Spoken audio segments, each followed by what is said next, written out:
So as we've been sharing today, of course, with this Christmas offering that we're launching for the new year, also launches our Advent season.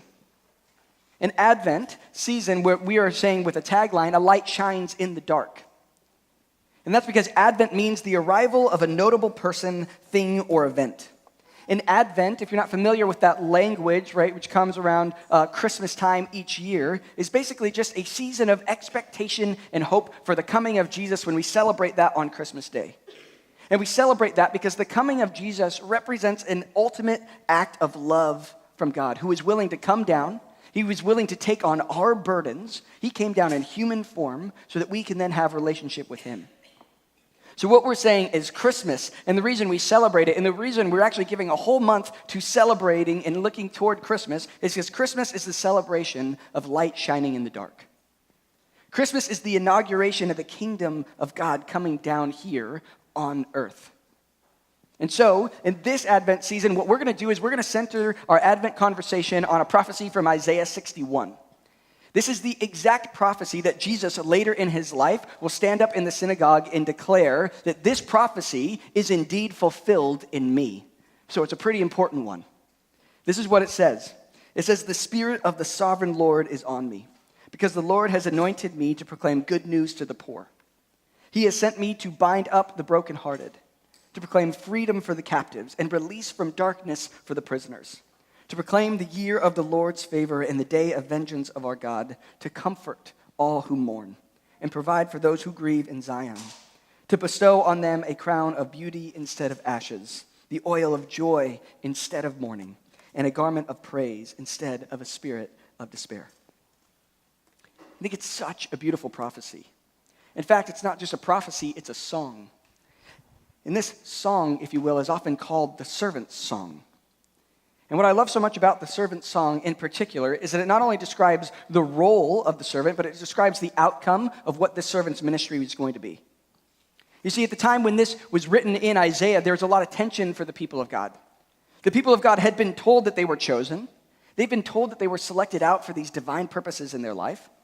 But right now, in that moment, their destiny was not fully matching up with that reality that they were spoken to.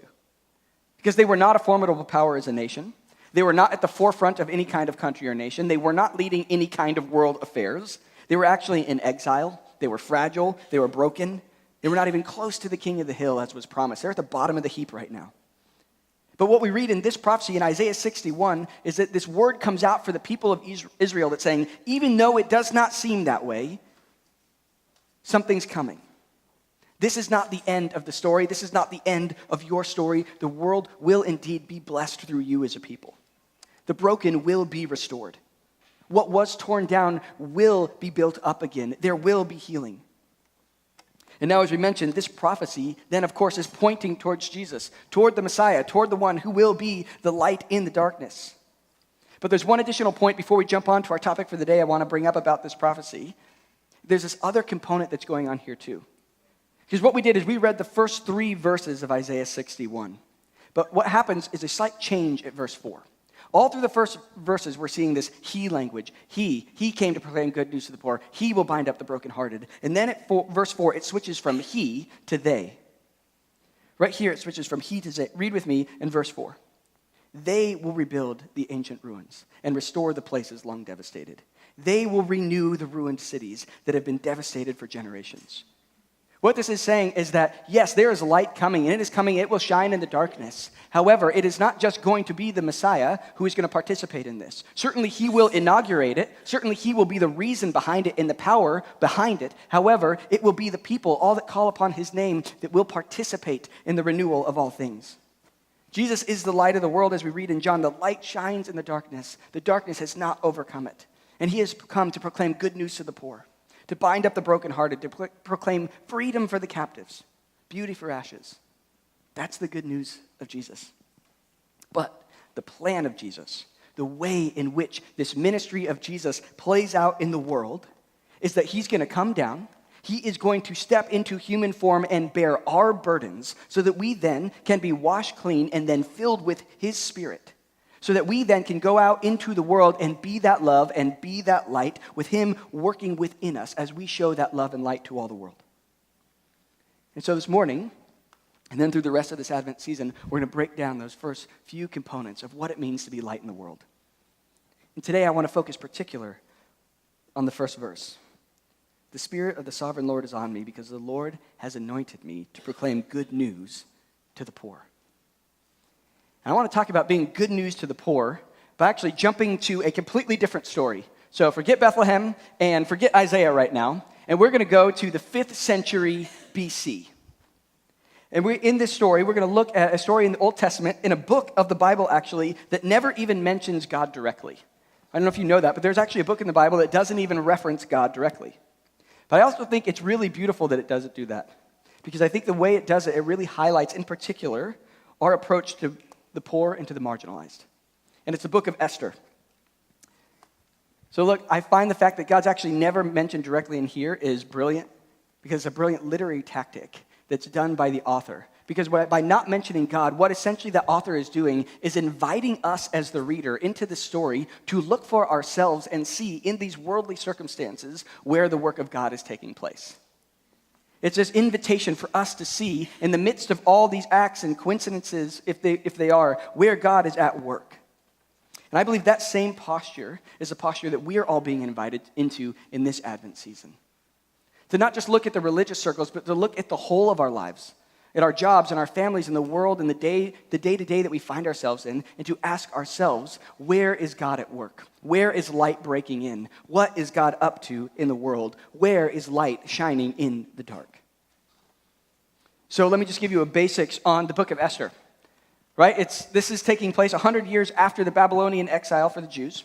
So since it's after that, at some point, some of them had gone back to Jerusalem. However, there's still a great group of people, of Jews, who are still living in exile. They had not returned. And this book, this story of Esther, which we won't talk all about, is a story about a Jewish community that has not returned. It's this group of Jews that are living in the city of Susa, which at that point was the capital of the Persian Empire. I mean, this is the city of all cities at that point. It's the powerhouse city. It essentially is Rome before Rome even existed.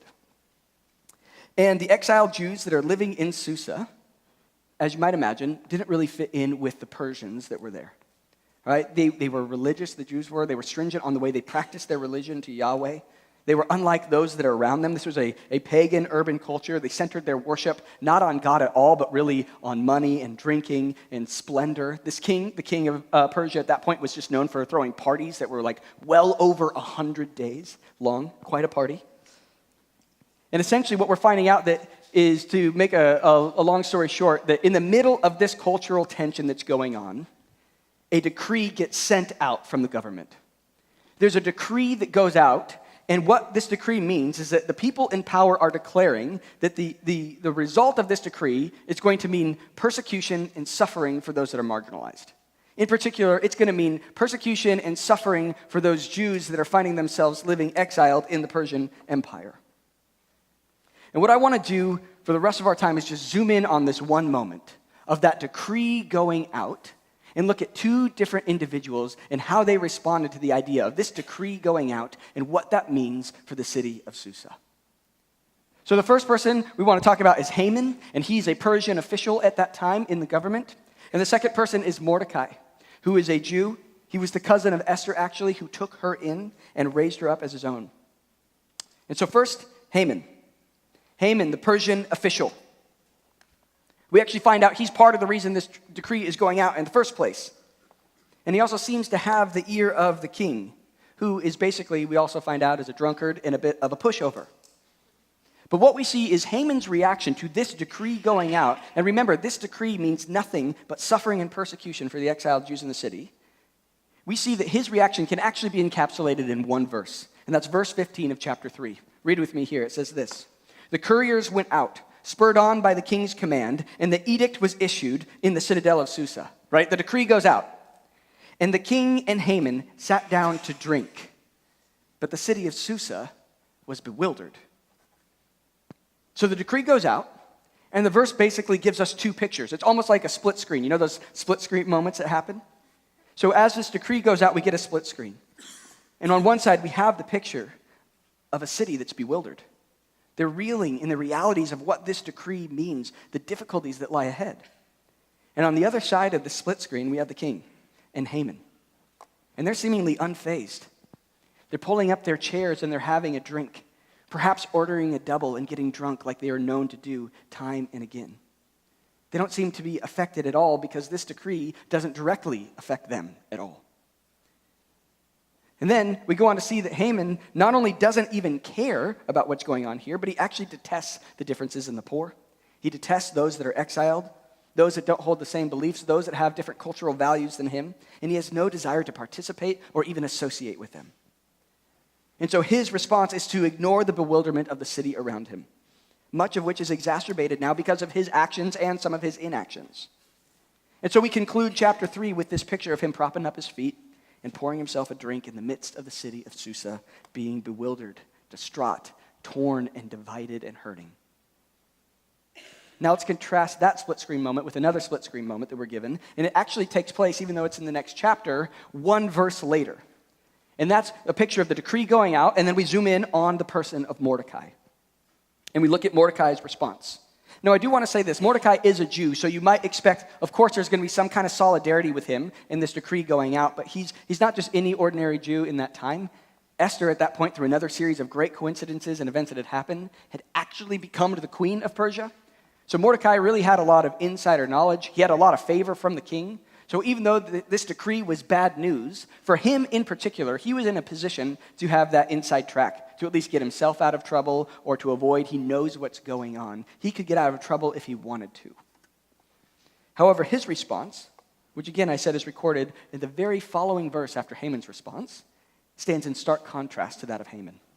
Read with me in chapter 4, verse 1.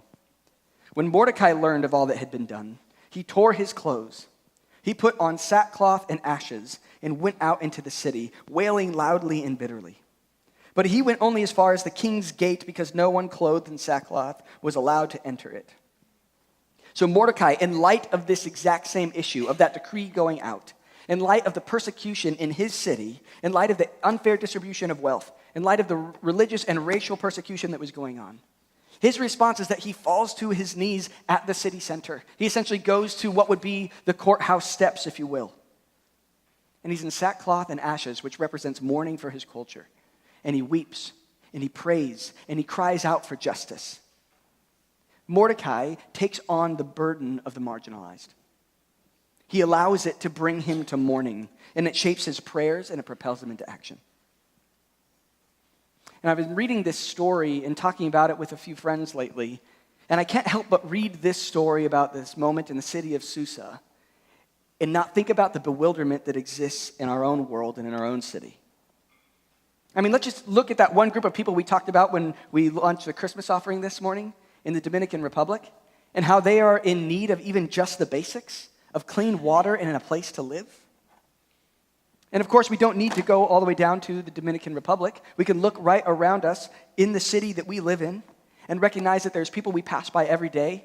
There's people that we ride the train with every day. There's people we stand at the bus stops with every single day who are in need, who are left out, who are hurting, and who are on the outside. I just pulled a few stats in pondering this a little bit deeper, just trying to stoke the fires of my own heart. And did you know that 43.5% of New York City is currently living underneath the poverty line? That's almost half the city. That's staggering. In our city, 17,000 teenagers each year become pregnant between the ages of 15 and 19. And almost 90% of those pregnancies within that given year are unplanned. So, of course, they are often associated with shame, and then they're not prepared for in the same way that you would hope. There's 170,000 young adults in New York City between the ages of 16 and 24, an interesting age, pivotal, should be the best years of your life, but they're not in school and they're not working. That means they are considered, 170,000 of them, as disconnected youth. And more than 1 in 5 New York City children, we're talking about kids now, go home after school, and they're not part of any kind of after-school program, and they have zero adult supervision. And I don't need to tell you, but you could talk to any social worker or just look at your own life experience. Those hours after school where you are not being cared for or watched for are the primary times for a child to get involved in very negative activities and behaviors, and it's pretty dangerous. And that's usually because either they can't afford it or their parents and their guardians just aren't around and don't care and don't give them access. The city, the world that we live in, as wonderful as it can be and the great things that we can celebrate, is also bewildered. Our world is also in need. And the heart and the mission of Jesus is that the kingdom of God would come in and invade that darkness with light. That the kingdom of God would come in and it would spread to all people. That it would be good news to the poor. That it would bind up the brokenhearted. That it would proclaim freedom for everybody who's captive. That it would comfort everybody who's mourning. You know, when Jesus was asked what the greatest commandment was, did you notice he gave kind of like a dual response for the greatest commandment? It was a vertical response and it was a horizontal response. He said, love the Lord your God with all your heart, with all your soul, with all your mind. And he said, love your neighbor as yourself. He said, these things go hand in hand. They're not separate. That's the greatest commandment because that's the heart of Jesus. He says, our love of God is expressly related to our love one to another. That's the ultimate picture, I believe, of the church, of Christ's body, what he came down to establish through Jesus himself. He wanted to create a place where the poor were welcomed in and cared for, where the brokenhearted could be bound up, where there could be healing for people relationally, where there could be healing for people emotionally, where there could be healing for people absolutely physically, where everybody could be welcomed in. And God came declaring that truth through Jesus. And Jesus came and he said, look, my plan is I'm going to inaugurate the church. The church is going to become my body. The church will be my hands and feet. And so from the get-go, God's plan and his ask to us was not for the government to take care of the poor. And don't get me wrong on that. Obviously, throughout Scripture, you see God using people and governmental institutions. Today, we see God doing that and working in great ways in his great restoration movement across the world. However, the vision for Jesus and of Jesus is that the church would take care of the poor. That the church would be a hospital for sinners. That the church would bind up the brokenhearted and be a friend and a family member to those who have no friends and who have no family. And so this morning, as we step into this Christmas offering in this Advent season, I want us to look around as Wellspring Church and to look out across our neighborhood and to look out across our friend circles and maybe even perhaps look across our own dinner tables and begin to ask ourselves, are we willing to be that kind of church? The kind of church that truly is a friend to the friendless and that gives of our resources and that gives of our time and gives of our energy to care for those that are struggling and to care for those that cannot care for themselves. Those that are financially struggling or relationally struggling. To be a church that deeply cares about our children. Because look, all of our kids are being discipled at any given time, those in our church and outside of our church. All of us, just like we are all being formed at the same time. And my heart and the cry of my heart is that our children are being formed first and foremost by the church because the church represents the relentless love of Jesus Christ. And I want that to be the loudest voice in their life.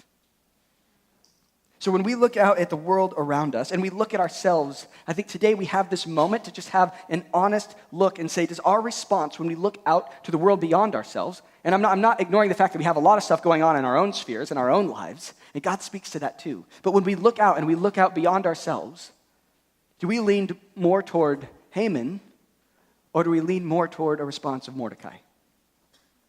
When we actually map out our actions, and I believe many of us have good intentions in hearts and minds, but like I said, when we actually look at our actions, the way that we spend our time, the things that we actually sign up for, volunteer for, and sign up for, when we look at our bank accounts, if we were just to hand over that spending sheet or the dollars that we actually spend, does that represent and reflect somebody who takes on the burden of the least of these?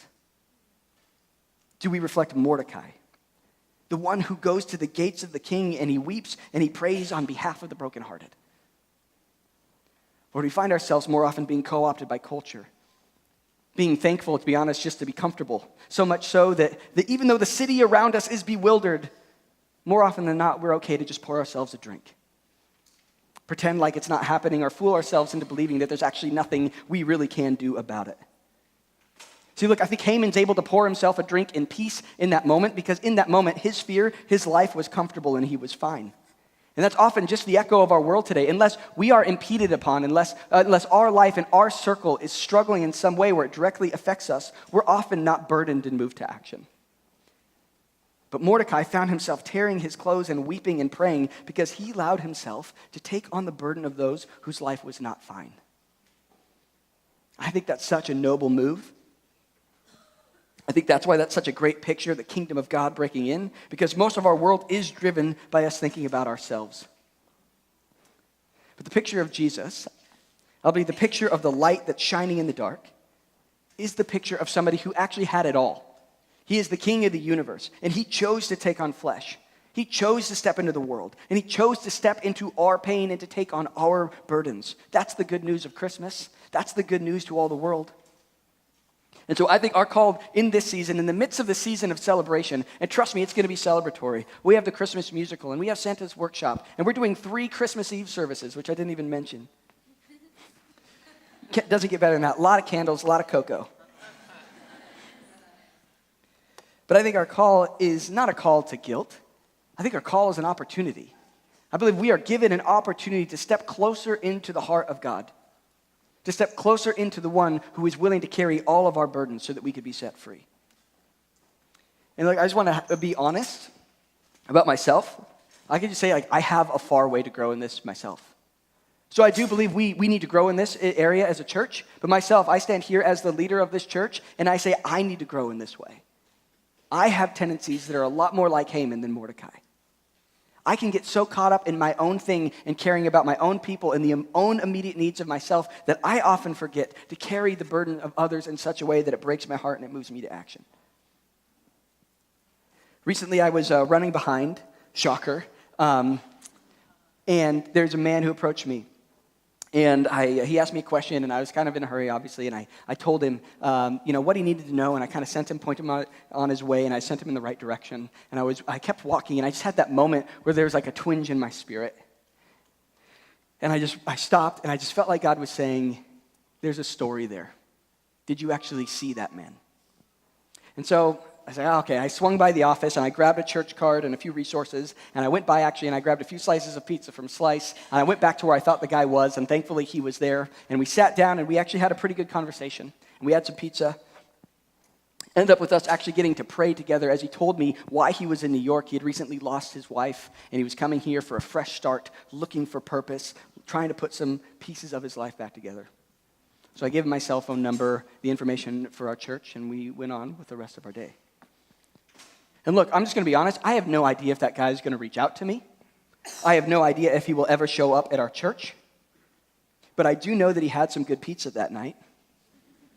And I do know that the Spirit of God was there when we prayed with each other. And I do know that even if he wasn't massively changed, God used it to form my heart more and more toward his.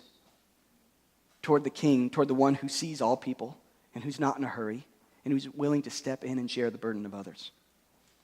Because you see, prior to that interaction, my attitude was that of a busy pastor, of someone who was in a hurry, who had a wife who was pregnant at that time at home, who had bags to carry up 3 flights of stairs, who had an event at the community center later that night. And I was justified in my heart to just walk by. And if I'm honest, I can go even further, and I even feel entitled sometimes. I feel entitled to be a victim sometimes. I mean, I'm working hard. I'm serving others. I'm a pastor, for crying out loud. My vocation is to serve. I live very frugally. But in that moment, to be honest with you, of really just small obedience to Jesus, God softened my heart from one that carried that entitled victim mentality, that very New York scarcity mindset that we all fall into where we don't have enough and we deserve more. And I was reminded that I have all that I need in Jesus Christ. And it is actually a delight and a joy to be one that is able to give that away to others in need. So it's my heart that all of us continue to grow more and more into the image of Jesus personally and as a church. To continually let go so that we can be transformed. To be ones that carry the burden of our city and of the world around us. And so this season, this Christmas offering is really just one small part of it, right? But it's a big part of it too. I mean, Renew Queens, there's a reason that we are fighting hard and we are thankful to have it and we are pushing forward. I'll be honest, Genevieve and I continually run that place on our own and we don't take a salary so that 100% of funding that goes toward it can go toward mission and that we can have this beachhead in the neighborhood where we can create relationship because we believe it is the spark of something that God is wanting to do in this city and through our church. And so we continually will be part of that, but we want that to be so much greater than ourselves and we are excited to partner with all of you and what God is doing in that place.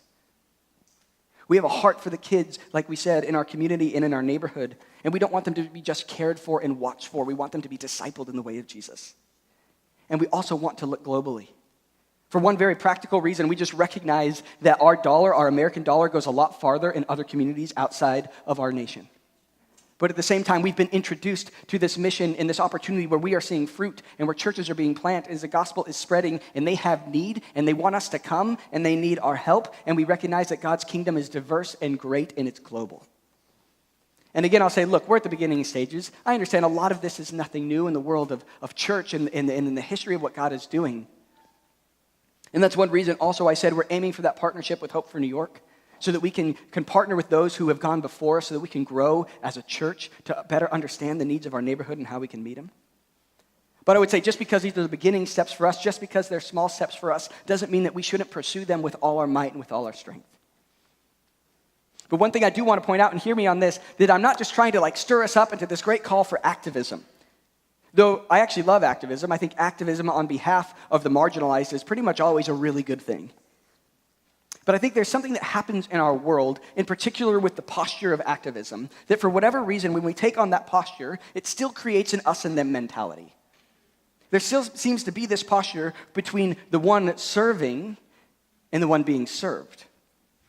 And so for us as a church, as followers of Jesus Christ, I believe our call is to take that one step further, to take on the posture of the King, of God, who saw the bewilderment of the city, who saw the bewilderment of the world around him, and his response was that of burden. Burden, right? Something that goes wrong, and even though you can escape from it, you can escape from that pain, you choose to take on that burden. You choose to step into and enter that suffering yourself. That's the way of Jesus. He entered into, and he wore our pain. He entered into our messed up and broken world with us. That's the posture of Mordecai. He allowed the suffering of others to become his suffering. He wept, he felt it, he prayed, and it led him to action. And so, as we step into this Advent season and this Christmas offering, we have an opportunity to practice this posture. And it's not going to happen just here on a Sunday, because again, remember, we want to take the church outside into our lives. And we have this thing that as you're closing out your community groups, or if you just want to get together in community with friends, it doesn't matter, or jump in a group for the very end. And it's something that we're calling Mordecai dinners. I'm going to get really practical for a sense.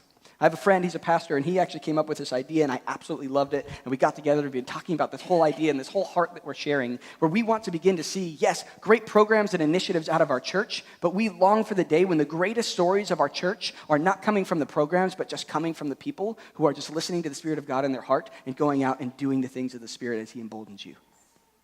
And so our idea in this season, as we step into Advent and we step into this Christmas offering, is that we all are going to gather for dinner in homes and apartments, and we're going to share a meal of rice and beans. Now, why rice and beans, you might ask? Well, that's because over half the world actually survives and sustains themselves on rice and beans. So the call is to get together over a simple meal of rice and beans, and we actually have a table liturgy to walk through. We'll have copies in the back for you after the service. We'll put them out in PDF on the newsletter, and all of your community group leaders will have these as well. And in that night, over that meal of rice and beans, we'll walk through again the story of Haman and Mordecai, and we'll pray, and we'll ask God to burden our hearts for what he might put on our hearts for the Christmas offering, for what he might put on our hearts for the world around us, for our friends and our neighbors, and how we might step in the new year to participate in a new and fresh way. Because we personally and we corporately long to live out the words of Jesus in Isaiah, where he said, "The Spirit of the Sovereign Lord is on me because the Lord has anointed me to proclaim good news to the poor. He has sent me to bind up the brokenhearted, to proclaim freedom for the captives and release from darkness for the prisoners, to proclaim the year of the Lord's favor and the day of vengeance for our God, to comfort all who mourn, and provide for those who grieve in Zion, to bestow on them a crown of beauty instead of ashes, the oil of joy instead of mourning, and a garment of praise instead of a spirit of despair." So I believe God's inviting us into an opportunity. Because, church, I believe the hand of God is on this church. And there is no greater thing than to get to participate as the people of God in the spreading of the love and the good news of Jesus to all those around us, to live out that love to other people. And yes, this is going to happen corporately as you see through our offering, but as it often does, and it always will with Jesus, it always boils down to you personally. Jesus again and again just chooses to put his power in the hands of his children. And in doing so, he transforms not only those that are being blessed, but the one that's doing the blessing. So as we close in response today, I just want to pray and invite God to speak to our hearts to pray thanksgiving, to pray for vision. And I actually want to do that by reciting together with fresh eyes the generosity liturgy that we share and recite almost every week in this church. And to begin to ask ourselves, God, what burden are you putting on my heart? God, where are you calling me to act and to move? So I'd like to invite all of us to stand.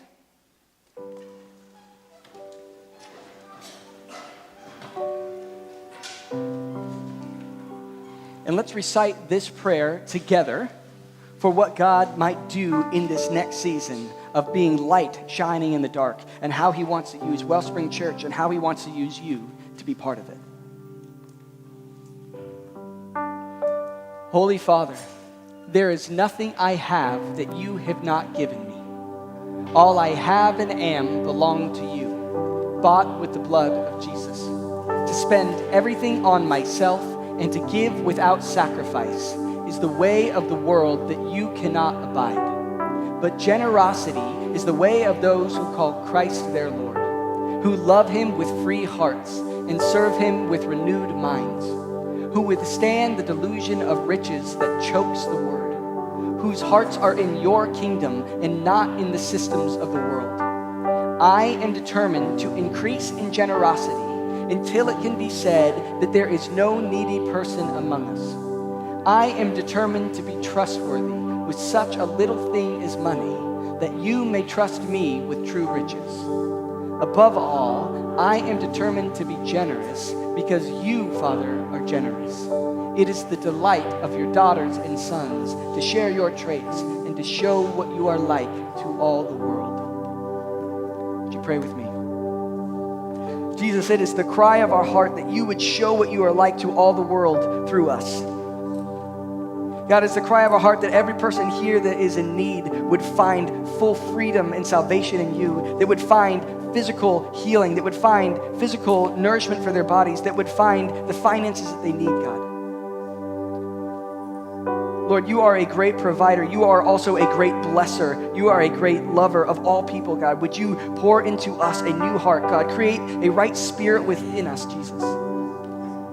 Lord, do not take us away from your presence. We want to be in your presence. We want to walk with you daily, to pray your prayers, God, to pray your heart, and to be your hands and feet into this world. Come, Lord Jesus, your kingdom come to this earth, your goodness, your light here in Queens, in New York, Lord Jesus, into your world. We love you and we worship you. Amen.